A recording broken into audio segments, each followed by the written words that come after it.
মানুষ যখন তার নামাজকে ভুলবে না তখন সে অপরাধকে ভুলে যাবে। আর মানুষ যখন তার নামাজকে মনে রাখতে পারবে তখন সে এটা মনে রাখতে পারবে যে আমি অপরাধ করব না। একজন মানুষ যখন 5 ওয়াক্ত নামাজকে মনে রাখতে পারবে যে আমার জোহরের সময় হয়ে গেছে, আমার আসরের সময় চলে আসতেছে, আমি নাঙ্গলকোট থেকে কুমিল্লার দিকে যাব, দিনের বাজে 3:30,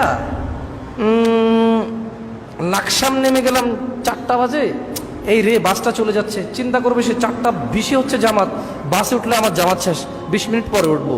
যখন নামাজ তার নামাজিকে নামাজ মনে রাখতে সাহায্য করে, তখন নামাজ এই অপরাধীকে তার অপরাধ মনে রাখতে সাহায্য করে, যে এটা অপরাধ, এটা অন্যায়, এটা করা যাবে না।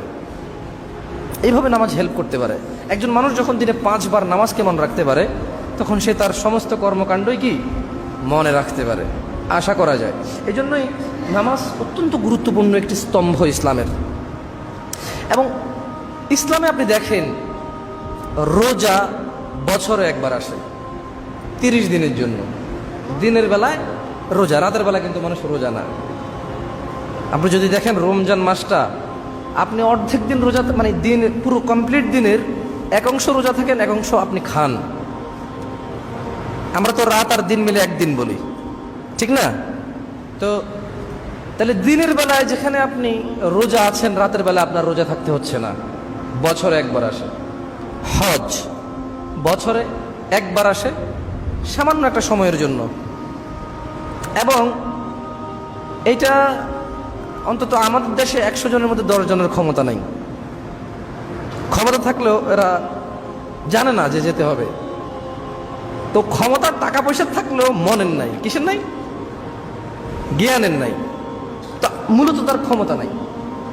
আমাদের দেশে 100 জনের মধ্যে 10 জনের হজের ক্ষমতা নাই। এর মধ্যে এই 90 জন যাদের ক্ষমতা নাই, এই 90 জনের মধ্যে কিছু আছে অর্থের অভাব, বেশিরভাগটা, আবার কিছু আছে মন মানসিকতার কার্পণ্যতার কারণে তার ক্ষমতা নেই হজ করার। কিছু আছে জ্ঞানই নেই, এটা কত গুরুত্বপূর্ণ একটা জিনিস, তার গুরুত্ব জানা নাই। তো তার জ্ঞানের ক্ষমতা কম, তার জ্ঞান দিয়ে সে বিবেচনা করতে পারে না এটা করা লাগবে। তো তাহলে রমজান বছরে একবার আসে 30 দিনের জন্য, হজ বছরে একবার আসে সমর্থবানের জন্য, যাকাত সমর্থবানের জন্য।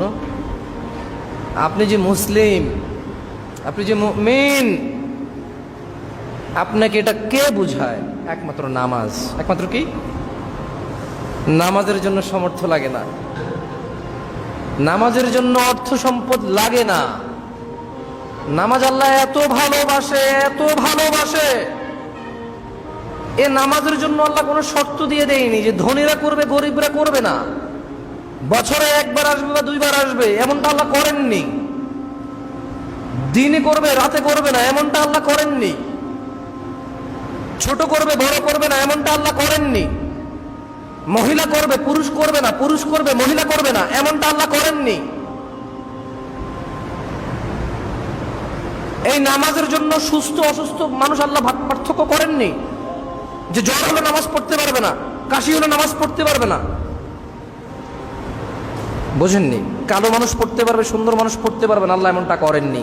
এই ইসলামের মধ্যে এমন একটা আমল রয়েছে, শুধু একটা আমল, যেটা ছোট বড়, ধনী গরিব, সুন্দর কালো, সুস্থ অসুস্থ সব মানুষকে করতে হয় এবং সব মানুষ করার অধিকার রাখে। এটা হচ্ছে নামাজ। এটা হচ্ছে কি?